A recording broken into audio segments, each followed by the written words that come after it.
Hi guys, in this video I'm going to explain how I work out calories and macros for every new client that I take on. It's the simple process that I use to create that starting point when someone comes into my coaching program. So let's get started with it.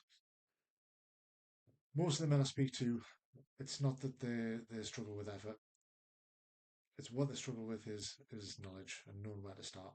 So a lot of people have tried cutting carbs, different types of diets, eating clean, but they haven't had that clear structure of what they should be eating and when, and just how to get started really. So I'm going to show you exactly the method I use to set someone's calories and macros up as a starting point for them. First thing we do is we establish a baseline starting calories that puts somebody at maintenance. So, this is more of a realistic estimate than something that's very specific or accurate. We look at things like body weight, age, height, activity levels, their training frequency, if they happen to be training, and their overall lifestyle. So, what kind of the job do they do? Are they sedentary? Are they on their feet all day? Do they move around a lot? This all plays a big impact. From that, I estimate their maintenance calories, so what their body needs just to maintain their current weight. A good formula or a good tool to use is the Harris-Benedict equation for this.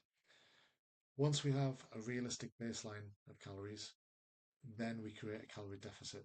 And we do so to create a deficit that's required so fat loss starts, but without being overly aggressive and killing their energy levels. This is largely dependent on the weight of a person. So if you think somebody is very, very big, very heavy, you can be a little bit more aggressive with how many calories you remove and what your expectations of how much weight they can lose per week. If you've got somebody on the smaller side, which is more common with females, they've got a lower body mass, then you've got to be a little bit more conservative of what kind of deficit you put them into. The next step is protein. So protein is the most important macronutrient in your diet. Protein breaks down into amino acids. Amino acids are responsible for rebuilding of all the major tissues in your body. Um, so your protein has to be set at a decent figure. A good, you'll see loads of different calculations for how you can do this. An easy rule of thumb is 1 gram of protein per pound of body weight. So if somebody weighs 180 pounds, then it's easy just to set their protein at 180 grams. Again, the weight of somebody, this 1 gram of protein per pound of lean body weight is what it's meant to be.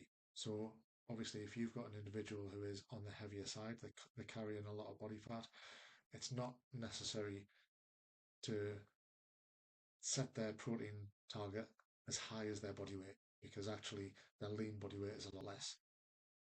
Most men, roughly, if you figure somewhere around between 160 and 200 grams per day, is usually sufficient. But it can be lower, it can be higher, but usually for most men, it's somewhere around there.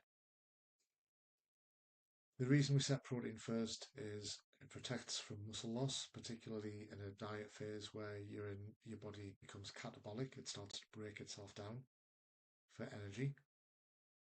Protein is also one of the most satiating macros because of the way that it digests. It actually keeps you fuller for longer, which makes diet and adherence easier. And it also supports your recovery from any training that you're doing. Next up is carbs and fats.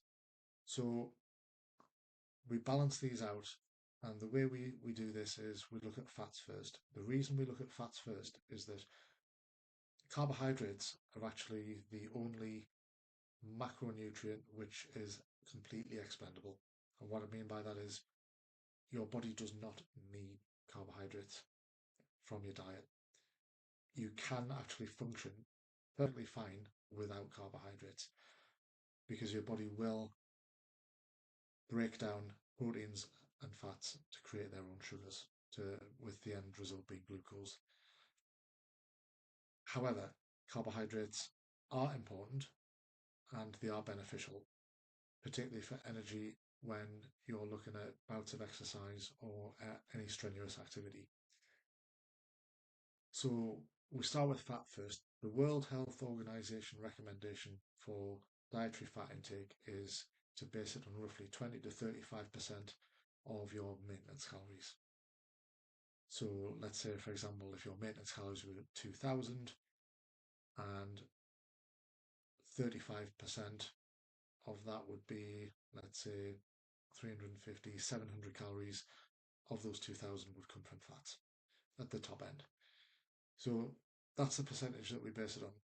Why you have a percentage there, that's a healthy ratio, and that allows you to have days where your fats can be lower and your carbohydrates are higher, or days when it's the opposite and your fats are higher and your carbohydrates are lower. When you put somebody in a calorie deficit, you're no longer talking about their maintenance calories. So the percentage fats from your calories would be on the higher end. Whereas if you're starting to put somebody in a surplus and give them more calories, you can start to err on the side of the lower percentage of fats. But the reason why we do fats next is they are vital to your health. Um, they support healthy hormone balance, particularly testosterone. They're responsible in dietary fats are responsible for your body to be able to absorb fat soluble vitamins, so vitamin A, D, E, and K, and they're also responsible for the function of cell membranes. They're also responsible for your overall mood and energy levels. So a lot of people will try and go into a fat loss diet and cut their fats too low, and as a result, they don't feel too great. Whatever's left, once you've set your fat, then whatever's left comes from carbohydrates. Obviously, again, with what I said before, you might balance the ratio of carbs to fats on days where, if you're doing more gym-based activity, sports, anything that requires quick energy, then you might want more carbs in your diet. If you're having a day where you're stuck in the office or you're sat behind a laptop, then you might want to have a higher fat and lower carb day. Once you have your three macros and your calories in place, this is just a starting point, and this is an estimated starting point. But it's a good enough starting point to get you going and create a structure around your foods without overwhelming yourself. What you now need to do is track progress, monitor what's happening, then you can start to make adjustments with your calories and your macros to start keeping results going in the direction that you want them to. So quick recap. Set your realistic calorie target first, then look at protein and set your protein in the right place. Balance the rest out with carbs and fats, making sure that there's enough fat in within the recommended guidelines of 20 to 35% of your maintenance calories, and then everything else is carbs. The rest, you keep the plan as simple and adjustable as possible. No extremes, no guesswork, it's very clear structure. I hope this has helped clear a few things up on how you should set your own calories and macros. If it has, please keep an eye on my page for more. I do share a lot of practical advice like this for busy men to help lose fat and feel confident again.